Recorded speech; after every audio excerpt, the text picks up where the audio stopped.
আসসালামু আলাইকুম। আপনাদের মাঝে আরও একটি নতুন ভিডিও নিয়ে হাজির হলাম। তো আজকে আমি রান্না করতে চলে আসছি কাঁঠালের বিচি আর কচুরলতি দিয়ে শুটকি মাছ রান্না করব। তো শুটকি মাছ কিন্তু অনেকের প্রিয় একটি খাবার, অনেকে পছন্দ করে আবার অনেকে পছন্দ করে না।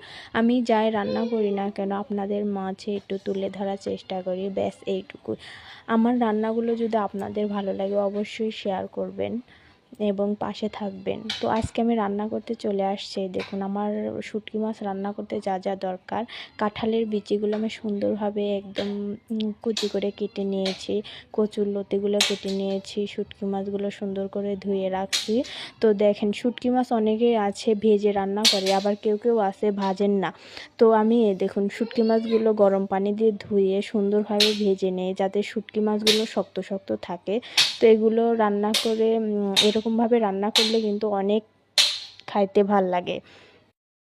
তো কিছু কাঁচা মরিচ ও পেঁয়াজ সুন্দরভাবে শুটকি মাছের সাথে ভেজে নেব। তারপরে বাটা মশলা, মরিচের গুঁড়া, হলুদের গুঁড়া, লবণ এবং সব কিছু দিয়ে যে সুন্দরভাবে এটাকে আমি কষিয়ে নেব। তো এটা শুটকি মাছ রান্নার মধ্যে এটাই আসল, সুন্দরভাবে এই মশলাটাকে কষাতে হয়। এবং সঙ্গে আমি কাঁঠালের বিচিগুলা যে কেটে রাখছিলাম এগুলো আমি একটু আগে থেকেই কষিয়ে নেব, কারণ এগুলো আগে থেকে কষিয়ে নিলে একটু সুন্দরভাবে সিদ্ধ হবে।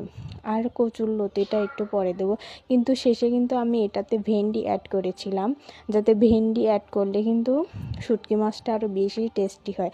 তো অনেকে আছে ঝোল ঝোল রান্না করে, অনেকে আছে কষিয়ে রান্না করে। তো এটা কিন্তু আমি ভেজে রান্না করব, একদম ভাজা ভাজা হবে। ভাজা ভাজা তরকারি খেতে ভীষণ স্বাদ। তো আপনারা বাড়িতে একবার হলেও আমি যেভাবে রান্না করছি এভাবে একবার হলেও রান্না করবেন।